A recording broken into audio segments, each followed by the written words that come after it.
በስመ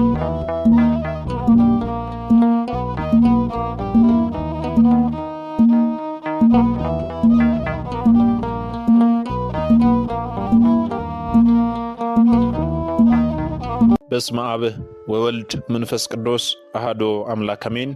የተወደዳችሁ የልዑል እግዚአብሔር ቤተሰቦች የእናታችን የቅድስት ድንግል ማርያም የአስራት ቃል ኪዳን የበረከት ልጆች የጻድቃን የሰማዕታት ወዳጆች በወደደንና ባፈቀረን በልዑል እግዚአብሔር ፍጹም ሰላም እላችኋለሁ። እንደምን ዋላችሁ?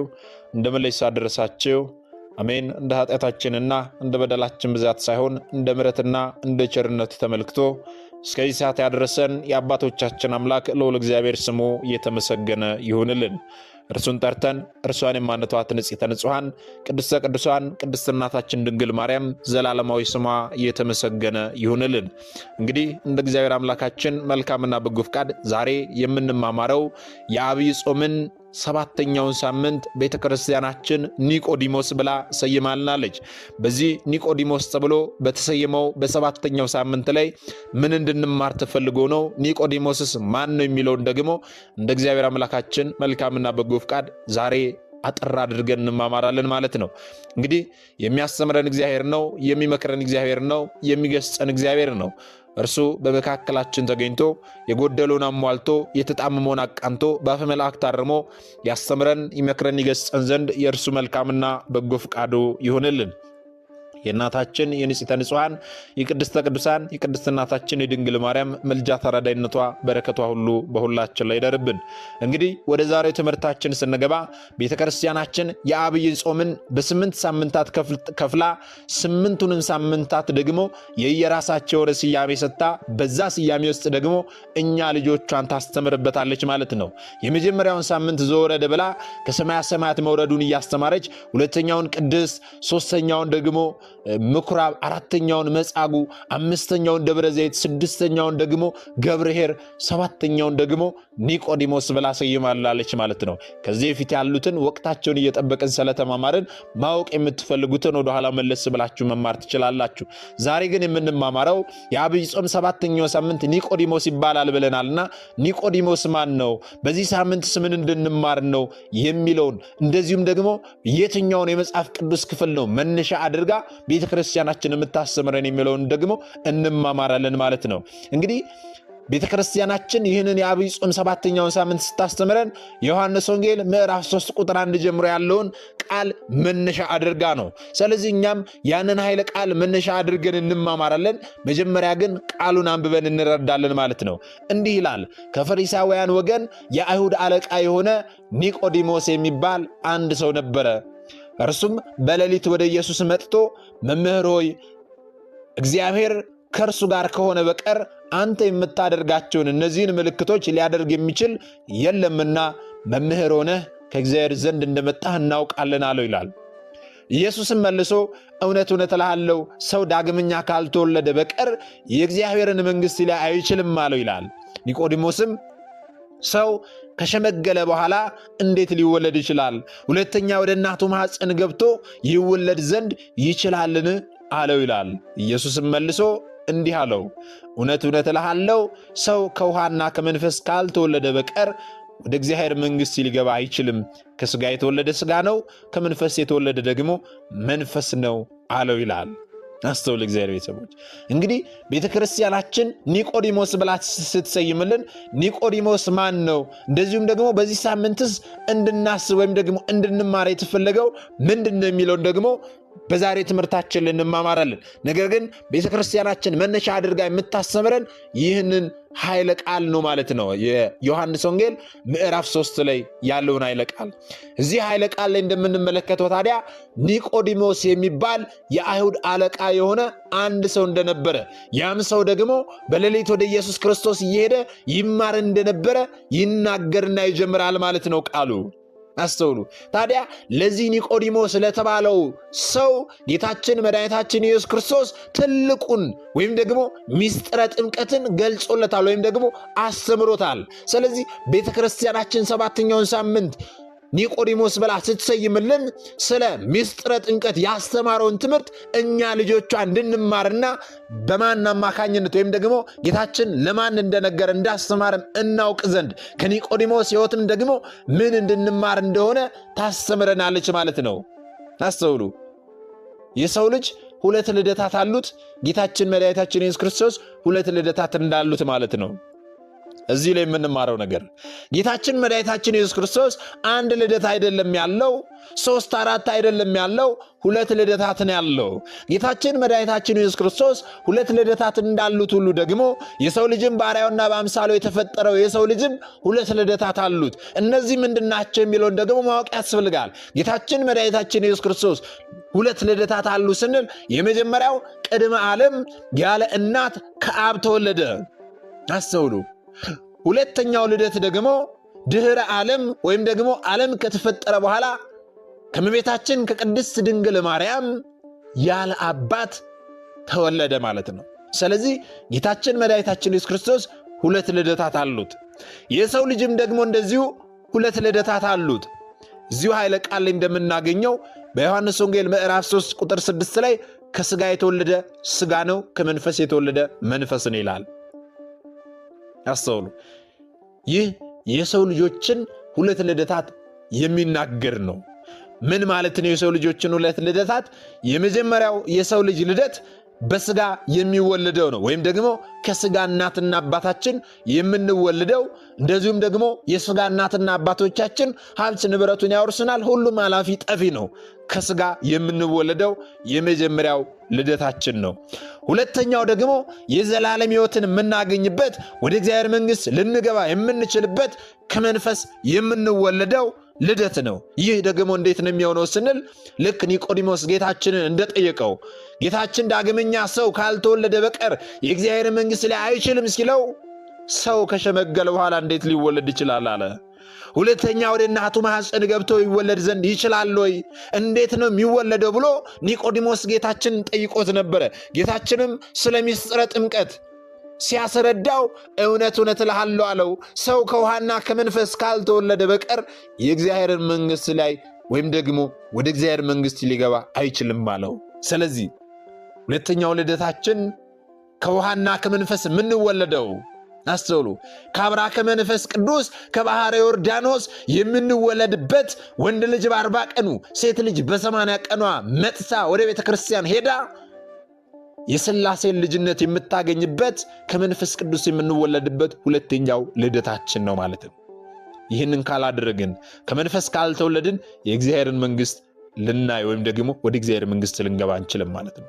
ምክንያቱም እውነት እልሃለሁ ከውሃና ከመንፈስ ካልተወለደ በቀር የሰው ልጅ የእግዚአብሔር መንግሥት ላይ ወይም ደግሞ ሊገባ አይችልም ስለተባለ ማለት ነው። ከሥጋ የተወለደ ሥጋ ነው እንደተባለ ከመንፈስ ካልተወለደ በቀር ሥጋ አላፊ ጠፊ ነው። እንደዛ ነው የምንሆነው ማለት ነው።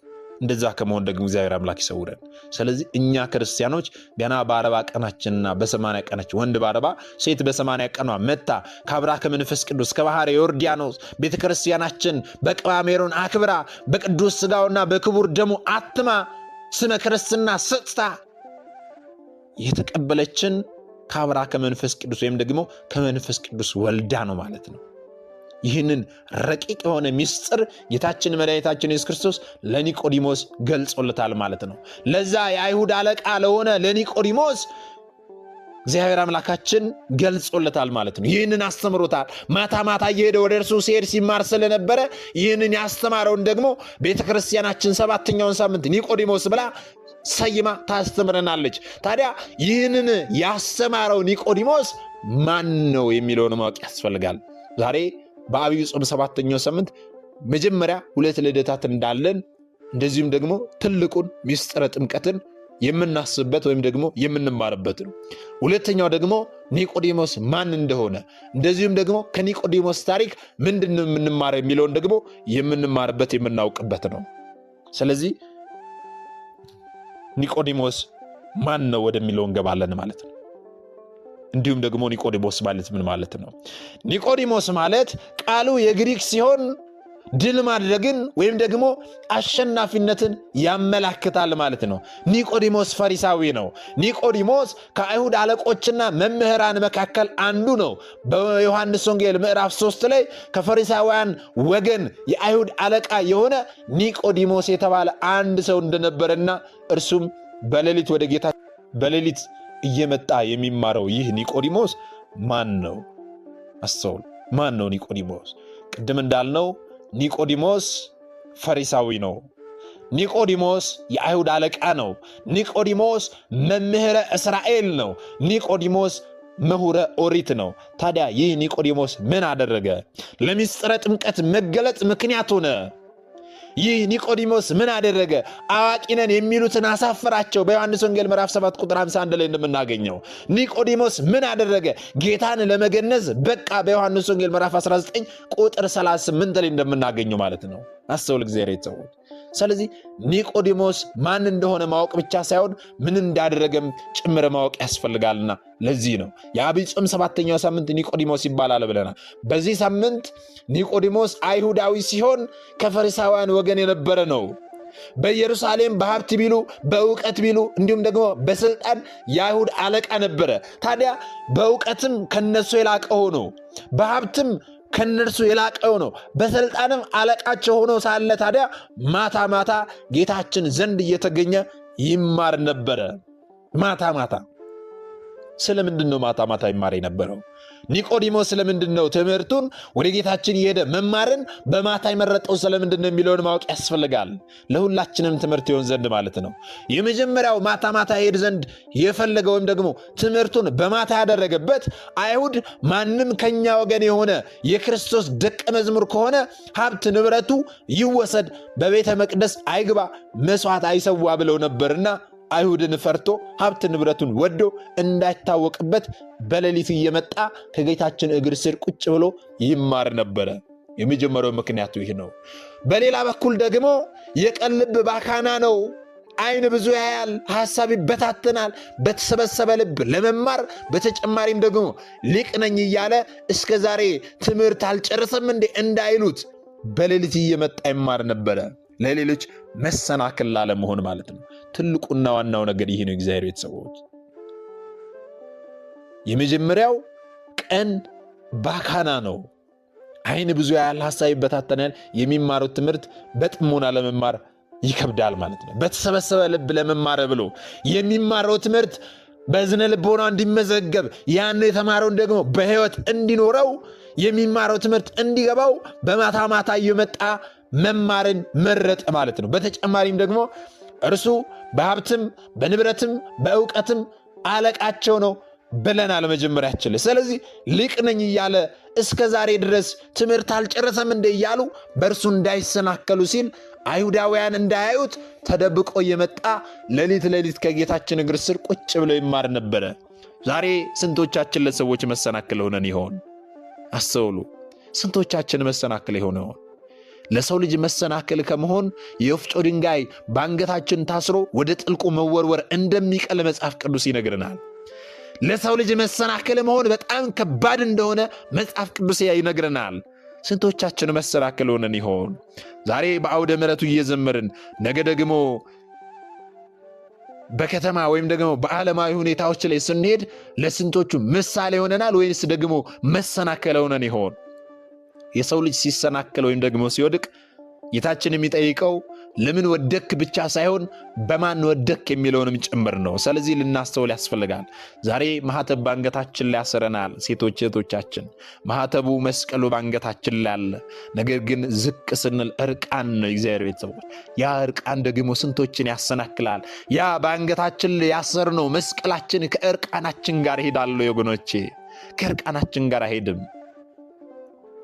በመስቀል ላይ ክርስቶስ የተሰቀለልን ለዚህ ዓላማ ነው ወይ? ለስንቶች መሰናክል ሆነን ይሆን? ዛሬ በአውደ ምሕረቱ ስንዘምር የሚከተለን ምእመን ነገ ደግሞ በውጭው በምናደርገው በምናሳያቸው አክት ወይም በምንናገረው ምሳሌ መሆን ሲገባን እኛ ግን መሰናክል የምንሆን ከሆነ ፍርዱ ከባድ ነው። እግዚአብሔር ቤተሰቦች የወፍጮ ድንጋይ በአንገት ታስሮ በጥልቁ ብትወረወር ይቀላል የተባለው ከዛ የበለጠ ቅጣት እንዳለው ሲነግረን ነው። ስለዚህ መሰናክል ከመሆን ራሳችን ልንጠብቅ ያስፈልጋል። እግዚአብሔር ቤተሰቦች ኋላ ፍርዱ ከባድ ነው። የሰማነው ቃል ራሱ ይፈርድብናል። እግዚአብሔር ቤተሰቦች አልሰማንም አላወኩም ነበር እንዳንል ወንጌል ሁሉ ለዓለም ይሰበካል። ሁላችንም ወደድንም ጠላንም እግዚአብሔርን ቃል እንሰማለን። እየሰማን በድፍረት የምናደርገው ደግሞ ፍርዱ ከባድ ነው። ዛሬ ለሁሉም መሰናክል ላለመሆን ልንጠነቀቅ ያስፈልጋል። እግዚአብሔር ቤተሰቦች ምንጠፋ ከሆነ ራሳችን ምንጠፋ ይቀላል። ለሰዎች መሰናክል ከምንሆን ብዙ ታናናሽ እህቶች ወንድሞች አሉን እኛን እየተመለከቱ የሚያድጉ ነገር ግን እኛ ለነርሱ አርአያ ልንሆን ሲገባን እኛ ግን መሰናክሉና አስተውሉ። ይህ ኒቆዲሞስ ምሁረ ኦሪት ስለሆነ የእስራኤል መምህር ስለነበረ እርሱ ሊቅ ነኝ እያለ መምህር ነኝ እያለ ዛሬ ድረስ ትምህርቱን አልጨረሰም እንደ እያሉ መሰናክል እንዳይሆንባቸው ሲል በሌሊት እየመጣ ወደ ክርስቶስ እየሄደ ይማር ነበረ። ጌታችን መድኃኒታችን ኢየሱስ ክርስቶስም እንኳን ለመማር የመጣውን ቀርቶ ራሱ እየሄደ ያስተምር ነበርና ኒቆዲሞስ ምንም በሌሊት ቢመጣም እንኳን ማወቅ ፈልጎ ነውና የመጣው ስለ ዳግም መወለድ ወይም ደግሞ ስለ ሚስጥረ ጥምቀት በእግዚአብሔር ልጅ ስለማመንና ስለ ጽድቅ በዝርዝር አስተምሮታል ማለት ነው ኒቆዲሞስን። አስተውሉ። ታዲያ ይህ ኒቆዲሞስ በመጨረሻዋ ቀን በዕለተ ዓርብ በስቅለቱ ጊዜ ከመስቀል ላይ ስጋውን ለማውረድና ገንዞ ለመቅበር ቀድሞ ተገኝቷል ማለት ነው። ቀድሞ ተገኝቷል። ታዲያ ከኒቆዲሞስ ሕይወት ምንድን ነው የምንማረው? ከኒቆዲሞስ ሕይወት የምንማረው ኒቆዲሞስ እኛን ሊያስተምረው ወይም ደግሞ ከሱ ሕይወት የምንማረው የመጀመሪያው ትህትና ነው። ኒቆዲሞስ በትምህርት በሹመት በባለጸግነት የአይሁድ አለቃ ሲሆን አለቅነቱ ግን ከጌታ እግር ስር ቁጭ ብሎ እርሱ ጋር ተገኝቶ ለመማር አልከለከለውም። የእግዚአብሔር ቤተሰቦች አስተውሉ። ዛሬ በተለያዩ የትምህርት ሁኔታ ላይ ያለን ሰዎች እንኖራለን። በሹመት ላይ ያለን ሰዎች እንኖራለን። በባለጸግነት ላይ ያለን ሰዎች ልንኖር እንችላለን። ነገር ግን ኒቆዲሞስ ሹመቱ ባለጸግነቱ አለቃነቱ ሳይበግረው ከጌታ እግር ስር ቁጭ ብሎ ሲማር እንደነበረ ሁሉ ዛሬም እኛ ከኒቆዲሞስ ተምረን በትህትና ሆነን ምንም እንኳን ዕውቀቱ ቢኖረን ምንም እንኳን ስልጣኑ ቢኖረን ምንም እንኳን ባለጸግነቱ ቢኖረን በቤተ ክርስቲያን ቁጭ ብለን ልንማር ያስፈልጋል። በሰርክ ጉባኤ ልንማር ያስፈልጋል። በአባቶች እግር ስር ቁጭ ብለን ተተክተን ልንማር ያስፈልጋል። ቅዳሴውን አብረን ልናስቀድስ ያስፈልጋል። ኪዳኑን ልናደርስ ያስፈልጋል። እግዚአብሔር ቤተሰቦች በትህትና ሆነን ማለት ነው። ምንም እንኳን ዕውቀቱ ቢኖረንም ማለት ነው። ከኒቆዲሞስ የምንማረው ይህንን ነው። ሁሉ ሞልቶለት ሳለ በትምህርቱ በሹመቱ በባለጸግነቱ ሁሉ አለቃ ሆኖ ሳለ ግን አለቅነቱ ሳይከለክለው ሳይገድበው በጌታችን እግር ስር ቁጭ ብሎ ይማር ነበረ። አስተውሉ። ይህ መማሩ ይህ ትጋቱ ደግሞ በመጨረሻ የጌታችንን ስጋ ገንዞ ለመቅበር አብቅቶታል። ለዚህ ክብር አብቅቶታል ማለት ነው። ሁለተኛው ከኒቆዲሞስ ሕይወት የምንማረው ምንድን ነው ስንል ደግሞ አለማመሃኘት ነው። አለማመሃኘት ከመጀመሪያ ሰዎች ከአዳምና ከሔዋን ጀምሮ ሰዎች በምክንያተኝነት በአመፅ መንገድ ይጓዛሉ። ኒቆዲሞስም ታዲያ ወደ ጌታ በመቅረቡ የጸሐፍት ፈሪሳውያን አድማና ግርግር ታላቅ እንቅፋትና ምክንያት መሆን እንደሚችል ያውቅ ነበረ። ነገር ግን ይህ ምክንያት በእግዚአብሔር ፊት እንደማያዋጣ አውቆ የሚያዋጣውን አደረገ። ሌላው ከኒቆዲሞስ ሕይወት የምንማረው ጥበብ ነው። በክርስትና ጉዞ ውስጥ ጥበብ የመጀመሪያ ቦታ ትይዛለች። ኒቆዲሞስ ጉዞውን ያደረገው በጥበብ ነው። እኛም የምናደርጋትን እያንዳንዷን እንቅስቃሴያችንን በጥበብ የተሞላበት ልናደርግ ያስፈልጋል። እግዚአብሔር ይሰው ኒቆዲሞስ እንቅስቃሴ ወይም ደግሞ ትምህርቱን በሌሊት ያደረገበት ምክንያት ራሱ መምህር ሆኖ ሌላ ትምህርት አስፈለገው ብለው ለሌሎች መሰናከል እንዳይሆን ነው። የመዓልት ልቦና ስለሚሰበሰብ በቂ ዕውቀት ለማግኘት ነው። መንፈሳዊ ፍሬ ለማፍራት ነው። በመዓልትም በሌሊትም ደግሞ ወደ እግዚአብሔር መቅረብ እንዳለብን ሲያስተምረን ለማጠየቅ ነው። ከአዳም ጀምሮ እስከ ክርስቶስ ያሉ ነፍሳት በሲኦል ይገኛሉ ሲለንም ጭምር ነው። በመዓልትም በሌሊትም ደግሞ ብትፈልጉ ታገኛላችሁ ሲለንም ጭምር ነው። አስተውሉ። ለዚህ ነው ጥበብ በተሞላበት ያደረገው ጉዞን ማለት ነው። ኒቆዲሞስ ያደረገው ጉዞ በጥበብ ነው። ስለዚህ ዛሬ እኛ በመንፈሳዊ ሕይወታችን ስንመላለስ ለሰዎች መሰናክል ላለመሆን መጠንቀቅ ብቻ ሳይሆን አካሄዳችንን ሁሉ በጥበብ ልናደርገው ያስፈልጋል። በጥበብ ልናደርገው ያስፈልጋል። ሌላው ደግሞ ከኒቆዲሞስ ሕይወት የምንማረው የተነገረውን አምኖ መቀበል ነው። ጸሐፍት ፈሪሳውያን ብዙ ምክንያት እየደረደሩ የጌታን አምላክነት አምኖ መቀበል ሲያቀታቸው፣ እርሱ ግን ጌትነቱን ለመቀበል ጊዜ አልፈጀበትም ነበር፣ ወዲያውኑ ያመነው። ስለዚህ ከኒቆዲሞስ የምንማረው የተነገረን ነገር አምነን መቀበል እንዳለብን ነው የምንማረው። ሌላው ከኒቆዲሞስ ሕይወት የምንማረው ለእውነት መመስከር ነው። የተማረውን ያወቀውን ነገር መመስከር፣ ለእውነት መመስከር። እነርሱ ሲክዱ ጌታ ላይም ትርፍ ቃል ሲናገሩ በድፍረት መክሰሻቸውን እየነገራቸው የጌታችንን አምላክነቱን በግልጽ ይመሰክርላቸው ነበረ። አስተውሉ። ስለዚህ የተማርነውን ያወቅነውን ነገር በግልጽ መመስከር፣ ለእውነት መመስከርን ከኒቆዲሞስ ሕይወት እንማራለን ማለት ነው። ሌላው ከኒቆዲሞስ ምንድን ነው የምንማረው? ጽናት ነው። ትልቁ ነገር ጽናት ነው። ብዙዎች በመከራ ጊዜ ላይለዩት ቃል ቢገቡም እንኳን መጨረሻ ላይ ያኔ በመከራ ሰዓት ያኔ 6666 ጊዜ ሲገረፍ ያኔ ያንን እርጥብ መስቀል ስለኔና ስለናንተ ሲል ተሸክሞ ሲጓዝ ሲወድቅ ሲነሳ ዳገት ሲወጣ ቁልቁለት ሲወርድ ሲመቱት በጥፊ ሲመቱት ሲወድቅ ሲነሳ በዛ በመከራ ሰዓት ከመስቀሉ ስር ሊገኙ የቻሉ ጥቂቶች ናቸው። ኒቆዲሞስም በዚህ ሰዓት ያንን መከራ በጽናት ታግሶ ከዮሴፍ ጋር አንድ ላይ ሆኖ የጌታን ሥጋ ከመስቀል አውርደው በአዲስ መቃብር ላይ ቀብረውታል። ስለዚህ ከኒቆዲሞስ ታሪክ ይህንን እንማራለን፣ ከኒቆዲሞስ ሕይወት ይህንን እንማራለን ማለት ነው። አስተውል እግዚአብሔር ይተው። ስለዚህ የኒቆዲሞስን ታሪክ መማር ብቻ ሳይሆን ከእርሱ ታሪክ ደግሞ ምንማረው ልናውቅ ያስፈልጋል።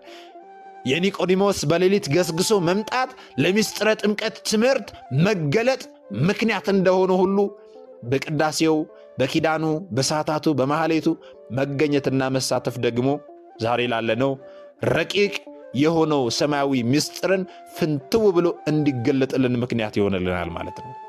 በምስጢራት በመሳተፍ ራስን ዝቅ በማድረግ ለታላቅ ክብር እንድንበቃ የእርሱ መልካም ፍቃድ ይሁንልን በእውነት።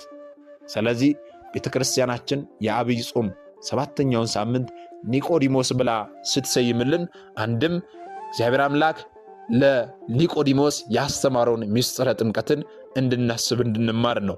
አንድም ደግሞ ኒቆዲሞስ ማን ነው? እንደዚሁም ደግሞ ኒቆዲሞስ ምንድነው ያደርገው? ከኒቆዲሞስ ሕይወትስ ምንድነው የምንማረው የሚለውን እንድንማር እንድናውቅ ነው። ስለዚህ ኒቆዲሞስ ፈሪሳዊ ነው።